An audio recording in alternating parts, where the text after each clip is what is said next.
আমার বিশ্বাস যে এখন পুলিশ শুটিং ক্লাবের যারা সভাপতি, সাধারণ সম্পাদক যারা মনোনীত হয়েছেন এবং যারা পার্টিসিপেন্টস, তাদের সকলের সহায়তায় অংশগ্রহণে আমাদের শুটিং ক্লাবের কার্যাবলী আরও উন্নত হবে, আরও সমৃদ্ধ হবে এবং আমরা দিন দিন জাতীয় অঙ্গনে তো বটেই, আমরা আন্তর্জাতিক অঙ্গনেও আমরা কৃতিত্বের স্বাক্ষর রাখতে পারবো।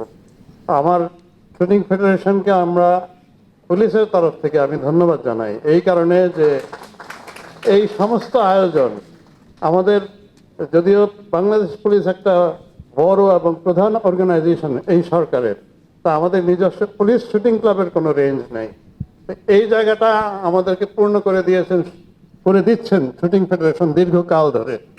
শুধু আমাদের পুলিশ শুটিং ক্লাবের জন্যই নয়, আমি এই 90s কথা মনে করতে পারি, 2000-এর কথা মনে করতে পারি। আমরা যখন পিস কিপিং মিশনে গিয়েছি, যখন শুটিংয়ের টেস্টের দরকার হতো, আমি অনেক সময় এখানে এসেছি শুটিংয়ের টেস্ট দেওয়ার জন্য, ওই পিস কিপিং মিশনে যাওয়ার জন্য, সিলেক্ট হওয়ার জন্য।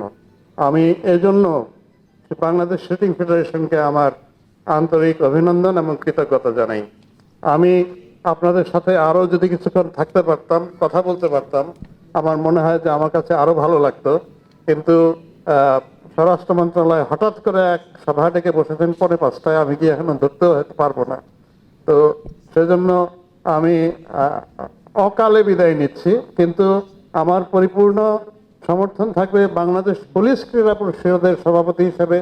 অবশ্যই পুলিশ শুটিং ক্লাবের সব ধরনের সাহায্য সহযোগিতা উন্নয়নের জন্য আমার হাত সবসময় প্রসারিত থাকবে।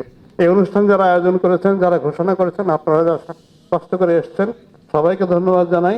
আল্লাহ আমাদের সকলকে ভালো রাখুন।